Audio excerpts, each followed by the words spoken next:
Good afternoon. I'm delighted to be in Doshisha University, and I would like to thank the organizers of the conference for inviting me. Kabbalah, a word whose meaning in Hebrew is reception or something received, is a Jewish tradition that emerged in the late medieval period, became central in Jewish cultures in the early modern period, and had a considerable impact on non-Jewish European culture. The central place of Kabbalah diminished in the modern period, and by the middle of the 20th century, only very small circles studied and practiced Kabbalah. Yet, since the 1980s, a very significant revival of Kabbalah occurred. Today, there is much interest in Kabbalah, and many Kabbalistic groups are active in Israel, the United States, and Europe. In my lecture today, I would like to offer a short survey of Kabbalah and its history, and to focus on its contemporary revival. Following a brief discussion of Kabbalah and its place in Jewish culture, I will present some of the major contemporary Kabbalistic movements and discuss the main characteristics of contemporary Kabbalah. I will suggest that the contemporary forms of Kabbalah emerged and were shaped in the context of New Age and postmodern culture. Since the late 12th century, several traditions, texts, and practices were perceived and transmitted as part of an ancient Jewish esoteric tradition called Kabbalah. These texts and practices include a large variety of themes. I will discuss only a few of the more prevalent and central ones. A major component of most Kabbalistic doctrines, and I should emphasize that there is a large variety of different Kabbalistic doctrines and movements, which scholars refer to as theosophy, is the theory of the Sephirot, a word in Hebrew that originally means numbers. According to Kabbalistic doctrines, the divine world is comprised from 10 Sephirot, divine attributes or emanations of God, who are also described as part of the human-like form of God and include male and female elements. The Sephirot are portrayed as a dynamic system, and the dynamic between the Sephirot, especially between the male and female Sephirot, affect our world. When there are harmonious relations between the Sephirot, harmony is found in the world. When the Sephirot are separated and in conflict with each other, chaos and suffering reigns in the world. A second, related Kabbalistic idea, which scholars refer to as theurgy, is that human beings can influence positively or negatively the dynamics between the Sephirot and the condition of the divine world.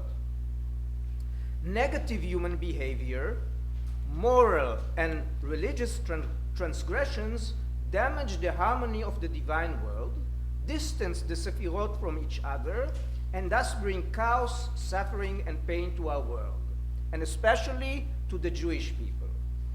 Proper human behavior, on the other hand, restores harmony to the divine world, bring the Sephirot closer to each other, and repair the damage in the divine system.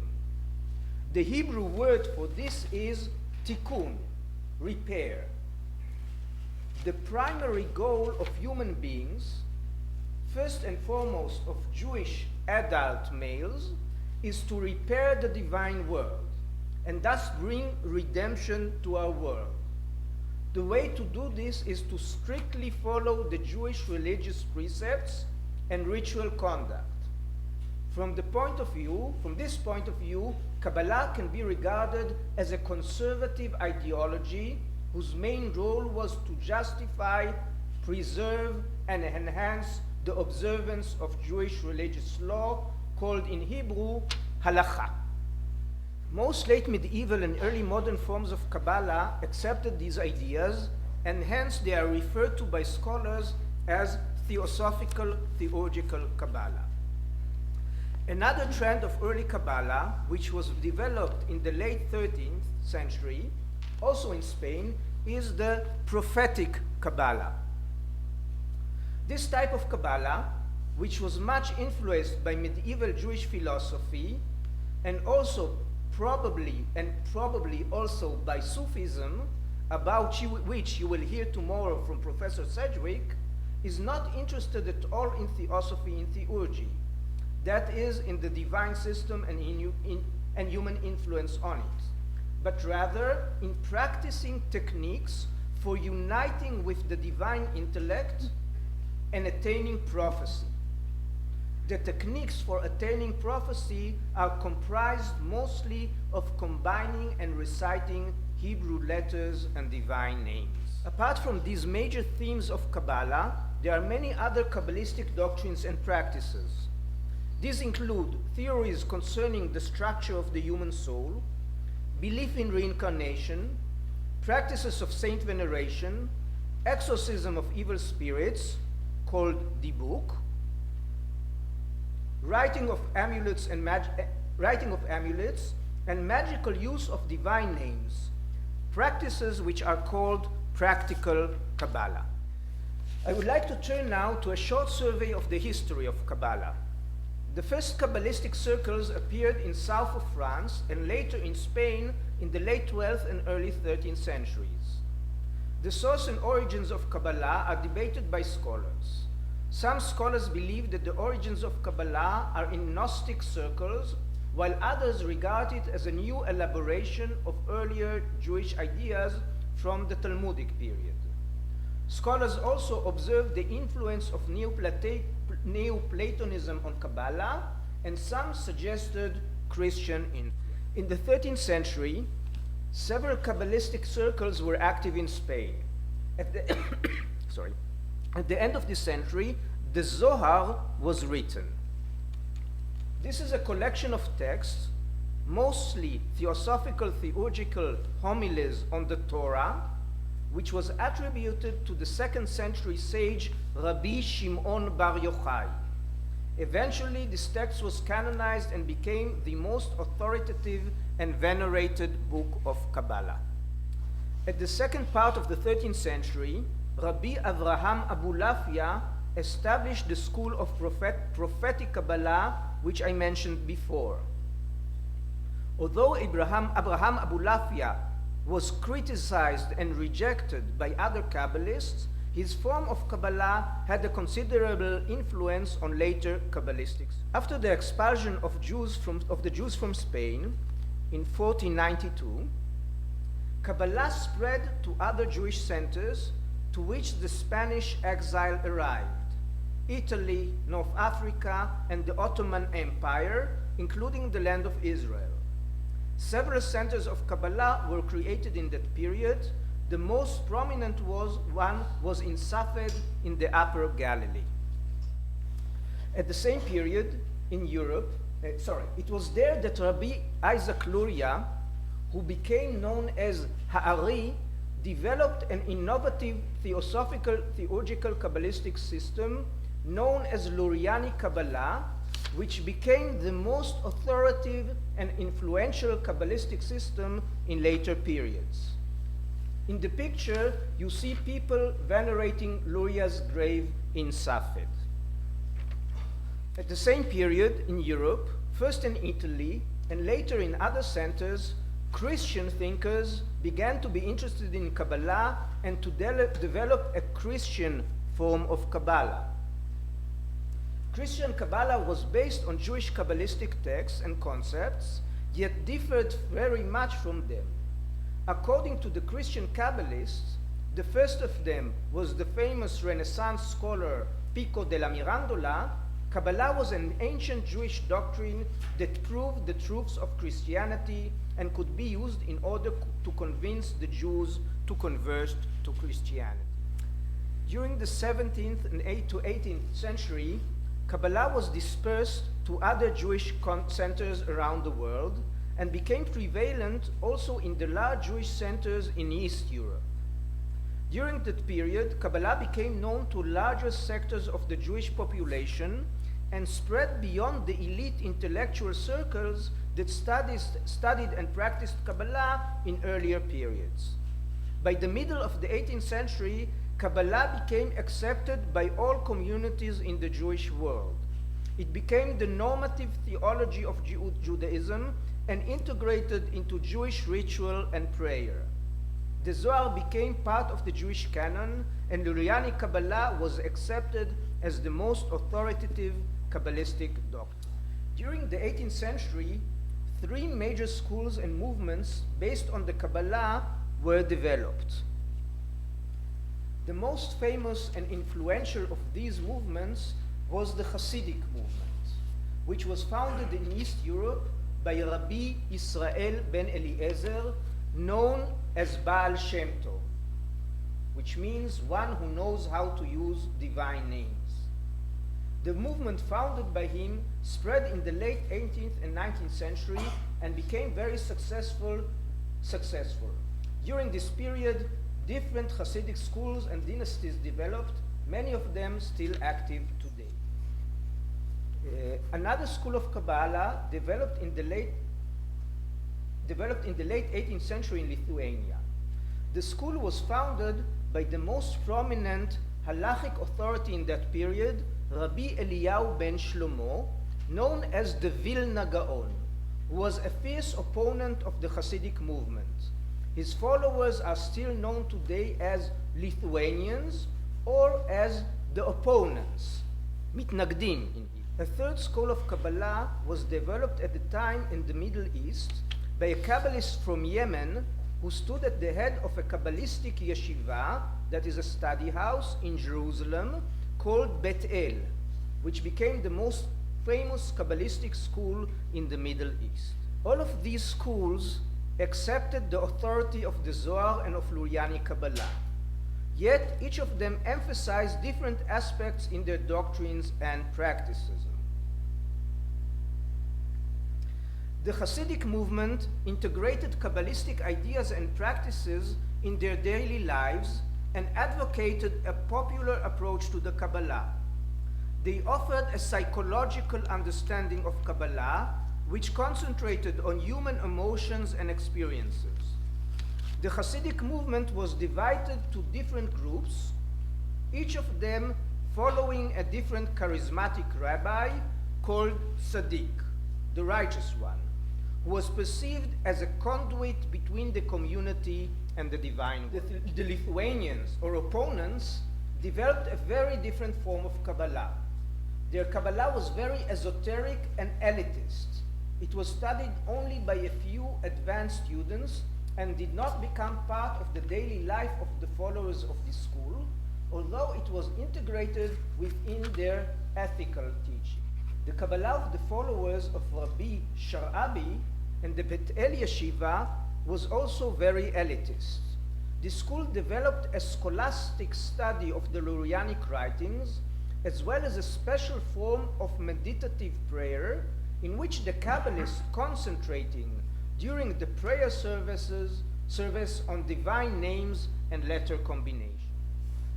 At the same period in which the three above-mentioned Kabbalah-based schools were established, another Jewish movement emerged in West Europe, the Jewish Enlightenment movement. The Haskalah, whose founding figure was the Jewish-German philosopher Moshe Mendelssohn. 今申し上げた3つのカバラの学派が確立されていくのと同じ時期に、また別のユダヤ教の運動が西洋で西ヨーロッパで始まりました。ユダヤ啓蒙主義ハスカラであります。これを創設したのがムッシュ・メンデルソンです。The Haskalah movement adopted the values of the European Enlightenment movement and aspired to reform Jewish culture according to these values.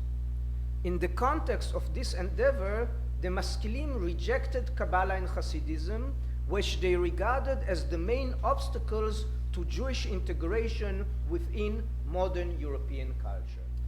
The Haskalah movement had a decisive influence on modern Jewish culture. Most modern Jewish movements of the 19th and 20th century emerged from the Haskalah and adopted its value. These movements include the Reform, Conservative, and Modern Orthodox Jewish movements, as well as secular, socialist, and national Jewish movements in the late 19th and early 20th centuries.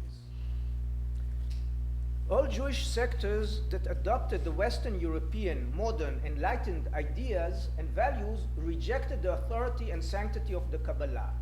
Hence, knowledge and practice of Kabbalah almost completely disappeared from modern Jewish culture systems of the liberal, Orthodox, Reform, Conservative, secular, and national Jewish movement. On the other hand, Kabbalah was studied, practiced, and perceived as sacred and authoritative in Jewish communities that rejected or were less exposed to the values of European Enlightenment and the Jewish Haskalah. Kabbalah preserved its central place in the culture of ultra-Orthodox communities in East Europe, both of the Hasidic movement and the Lithuanian opponents. Kabbalah remained central also in the Jewish communities in the Middle East and in North Africa. Thus, a very distinct divide existed in modern Jewish cultures regarding the Kabbalah. In some Jewish communities, especially in East Europe, the Middle East, and North Africa, Kabbalah was practiced, studied, and venerated, while in other communities, especially West Europe and the United States and modern Israel, Kabbalah was rejected and disparaged. Although Kabbalah became to be perceived as fundamentally opposed to modern ideals and values, there were some attempts in the early 20th century to create modern forms of Kabbalah and to integrate Kabbalistic ideas with modern European ideology. One of the most interesting attempts of such integration was done by Rabbi Yehuda Ashlag, a Kabbalist from Poland who immigrated to Palestine in the 1920s. Ashlag created a new Kabbalistic doctrine which combined Luriani Kabbalah with communist and socialist ideas. According to Ashlag, human perfection, which means to change human egoism to divine-like altruism, can be achieved only in a communist Kabbalistic community. As we shall see later, some of the most prominent contemporary Kabbalistic movements emerged out of Ashlag Kabbalistic movement. Another rabbi who integrated in his thought Kabbalistic ideas and modern ideology was Rabbi Yitzchak HaKohen Kook. Rabbi Kook, who immigrated to Palestine from Latvia in 1904 and eventually became the chief rabbi of the land of Israel, formed a modern Jewish national religious ideology which was influenced by modern European philosophy and by the Kabbalah. Kook became the main ideologist of the Israeli national religious movement and later of the right-wing settler movement Gush Emunim. Renewed interest in Kabbalah emerged at the time in some modern Jewish circles who adopted neo-romantic and national ideas. These scholars, the most famous amongst them were Martin Buber and Gershon Scholem, came from a Jewish enlightened background. Although they did not practice Kabbalah and did not accept its doctrines as sacred and authoritative, they did not reject or disparage Kabbalah. On the contrary, they valued Kabbalah and Hasidism, identified them as forms of Jewish mysticism, and regarded them as vital powers in the history of the Jewish nation. Before turning to examine contemporary Kabbalah, I would like to mention that modern forms of Kabbalah were created in the late 19th and early 20th century, also amongst non-Jewish esoteric circles in Europe and the United States. The occult Kabbalah, which was created in these circles, was based mostly on Christian Kabbalistic sources. Yet occult Kabbalists, such as Eliphaz Levi, Pappus, Madame Blavatsky, and members of the Golden Dawn movement did not regard Kabbalah as carrying a Christological message, but rather as a universal occult magical system.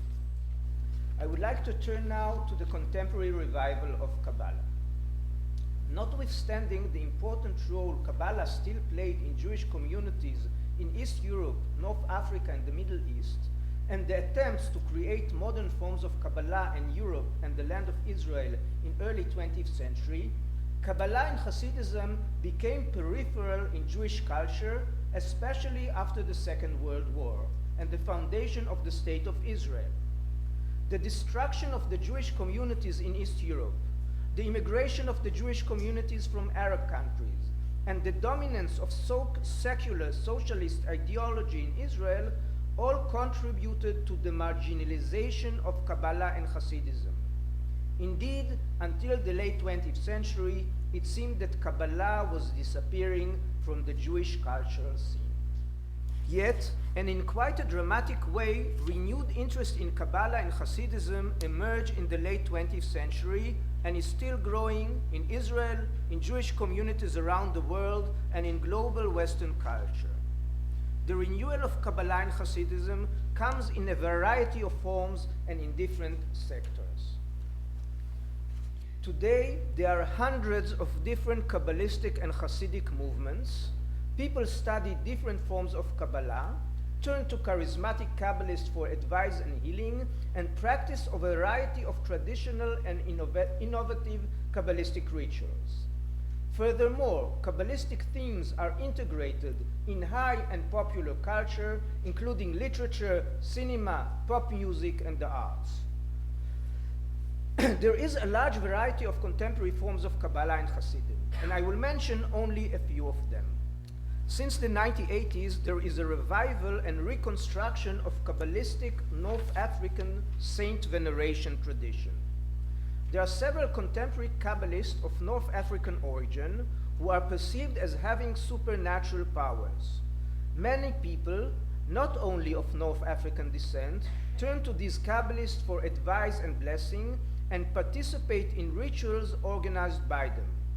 Amongst the followers of these Kabbalists are prominent Israeli businessmen, business tycoons, and leading politicians. One of the most prominent contemporary Kabbalists of this type is Baruch Abu Chatzera, known as Baba Baruch, the son of the most venerated 20th century Jewish North African saint, Israel Abu Chatzera. The Baba Baruch has many admirers, and the grave of his father is a location for an annual pilgrimage. Another famous contemporary Kabbalist of North African descent is Rabbi Yaakov Ifargan, who is known as Harentgen, the X-ray, due to his diagnostic and healing powers. Harentgen has many followers who consult with him and participate in the midnight Kabbalistic ceremonies he conducts. Other Kabbalists who became prominent in Israeli public at the end of the 20th century emerged out of the world of the early 20th century Kabbalistic schools in Jerusalem, who follows the Kabbalistic system and practices of Rabbi Shalom Sharabi. The most prominent Kabbalist of this circle was Rabbi Yitzchak Kaduri, originally from Baghdad, who was already past his 80th birthday when his name spread in Israel as a powerful Kabbalist. Kaduri, whose expertise was writing amulets, gained considerable influence in Israeli politics, and his amulets were used as part of the Sephardi ultra-Orthodox party election campaign. Kaduri died in 2006, more than 100 years old. His funeral was one of the biggest funerals in Israel, attended by the president and prime minister.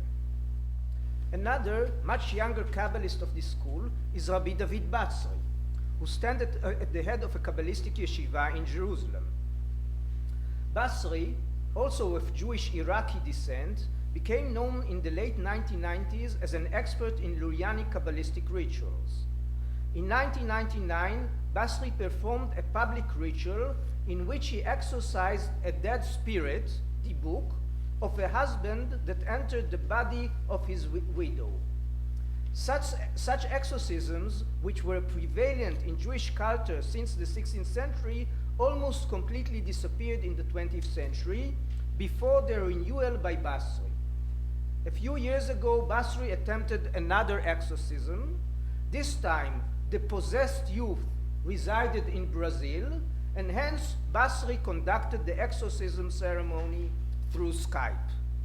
Apart from the revival of North African Kabbalists and the revival of Kabbalists of the Shalom Sharabi school, there is a significant revival of neo-Hasidic groups.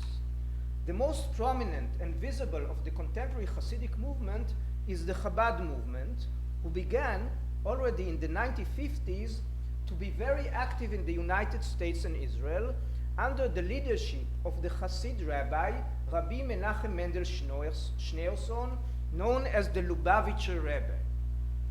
One of the major aims of the Chabad movement was to hasten the coming of the Messiah.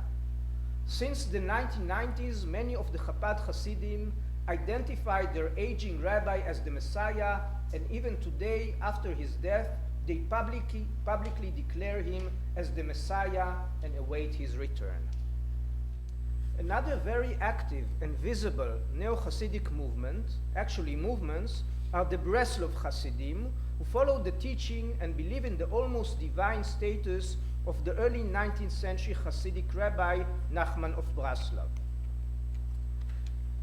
Breslov Hasidism, which almost disappeared in the early 20th century, is very popular today and attracts many followers. Breslov Hasidim are very visible in the Israeli public arena. They are dancing and singing in the streets, and graffiti carrying the name of Rabbi Nachman can be seen everywhere in Israel. Thousands of Breslov Hasidim participate in the annual pilgrimage to the grave of Rabbi Nachman in Ukraine. Other contemporary movements today are based on the teaching of the communist Kabbalist Rabbi Yehuda Ashlag. The largest contemporary Neo-Kabbalah movement today, the Kabbalah Center, was founded in the 1960s in the United States by a follower of Ashlag's Kabbalah, Rabbi Philip Ber. In the 1990s, the Kabbalah Center became an international movement with branches in Israel, the United States, South America, and Europe. The Kabbalah Center integrates many New Age motives in its teaching, and in difference to the other contemporary Kabbalah movements that I mentioned, it caters not only to Jews and presents Kabbalah as a universal wisdom which is open to anyone who is interested in studying and practicing it. In the 1990s, several pop celebrities joined the Kabbalah Center, the most famous amongst them, Madonna. Another growing Neo-Kabbalah movement, which is also based on the teaching of Rabbi Ashlag, is Bnei Baruch, headed by Rabbi Michael Leitman.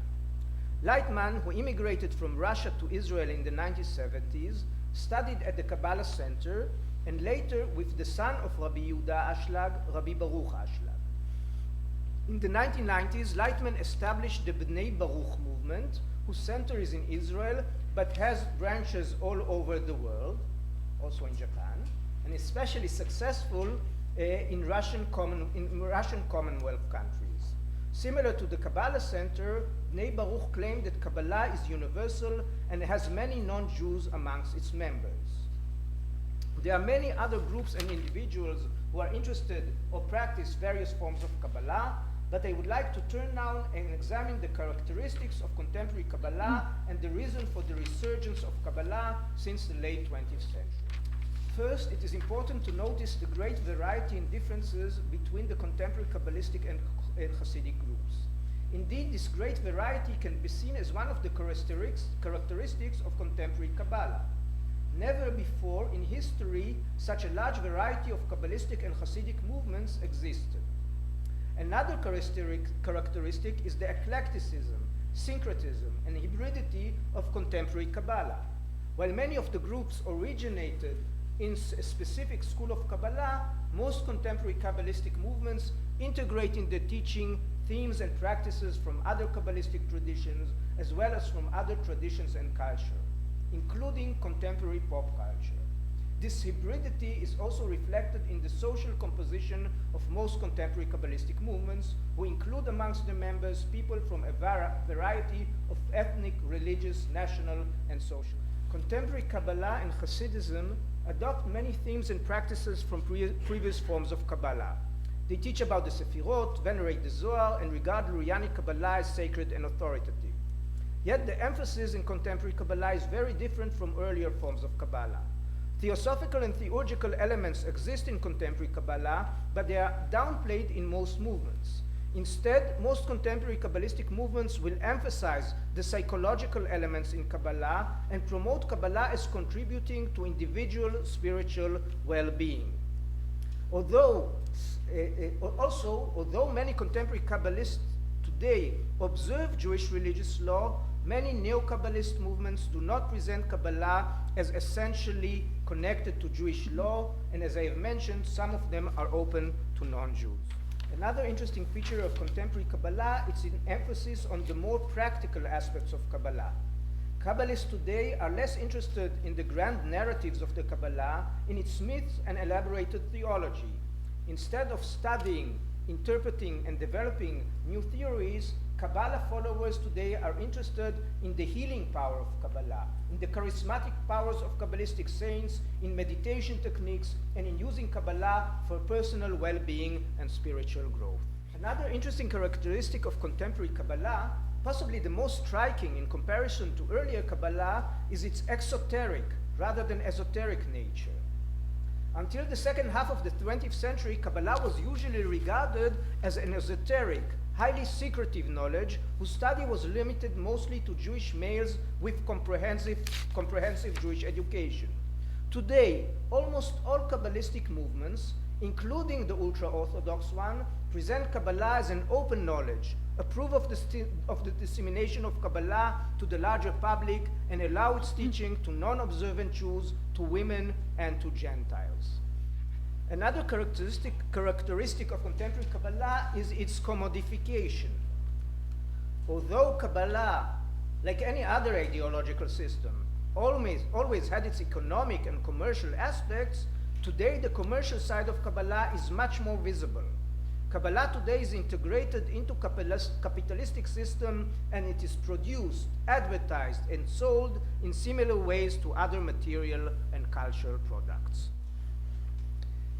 Finally, I would like to observe the New Age character of many of the contemporary Kabbalistic and Hasidic groups. Many of the groups I have mentioned adopt and integrate New Age themes and practices, such as the belief in the dawning of the New Age, belief in self-spirituality, meditation techniques, alternative medicine, yoga, martial arts, etc. Furthermore, many of the characteristics of contemporary Kabbalah that I have enumerated above characterize also other New Age movements. Eclecticism and syncretism, emphasis on healing and spiritual practice, and less on doctrines and beliefs, the psychologization of religious traditions, and the commodification of spirituality characterize New Age culture as they do contemporary Kabbalah. From this perspective, I believe that the emergence of the New Age of Kabbalah indeed should be understood in the context of the emergence of New Age culture. Before concluding, I would like to address the question of the social, historical, and cultural factors and contexts which enabled the reemergence of Kabbalah in the later 20th century and shaped its new formations. And as I have just said, contemporary Kabbalah emerged in the context and more or less at the same period in which New Age culture emerged in the Western world and became a global phenomenon. I would like to suggest that the emergence of New Kabbalah, as well as of the New Age movement, should be understood in the framework and as part of postmodern, or if you prefer, late modern culture.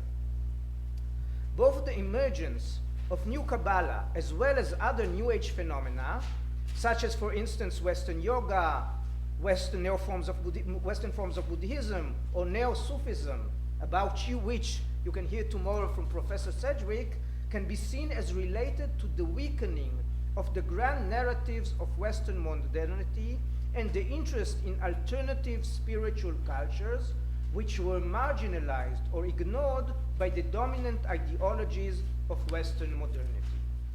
In the Israeli case, the interest in Kabbalah, which was marginalized and disparaged by modern Western Jewish movements, emerged due to the decline of the hegemony of the Zionist and secular socialist ideology in the 1970s and the growing cultural power of marginalized sectors in Israeli society.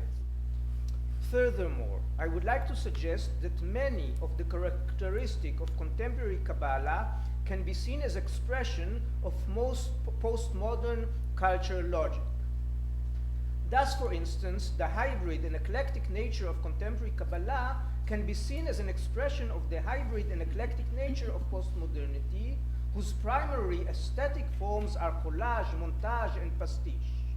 Similarly, the practical emphasis of today's Kabbalah is related to the decline of interest in theoretical knowledge in contemporary societies and the importance given today in many areas, including the academia, to practical knowledge and efficiency. The psychological emphasis of contemporary Kabbalah, as well as of other New Age movements, is part of the postmodern shift from collective norms and values of the 1950s and 1960s toward a much more competitive individualism as the central value in an entrepreneurial culture. The exoteric nature of today's Kabbalah, its perception as open knowledge, and the simple ways in which it is usually presented, which are perceived as superficiality by its critics, are typical to other forms of postmodern culture, which are fascinated by its surface and screens and are much less interested in the hidden depths which lie behind them.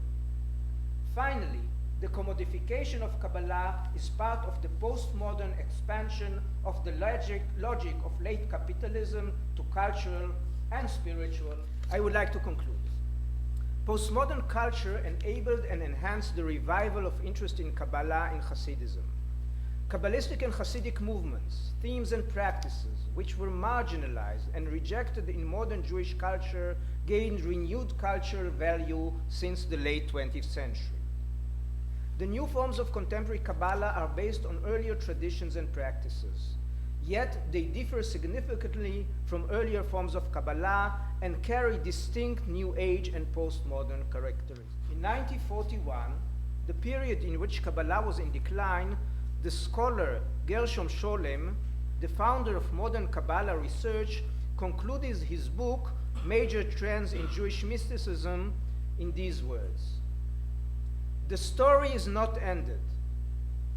It has not yet become history, and the secret life it holds can break out tomorrow in you or in me.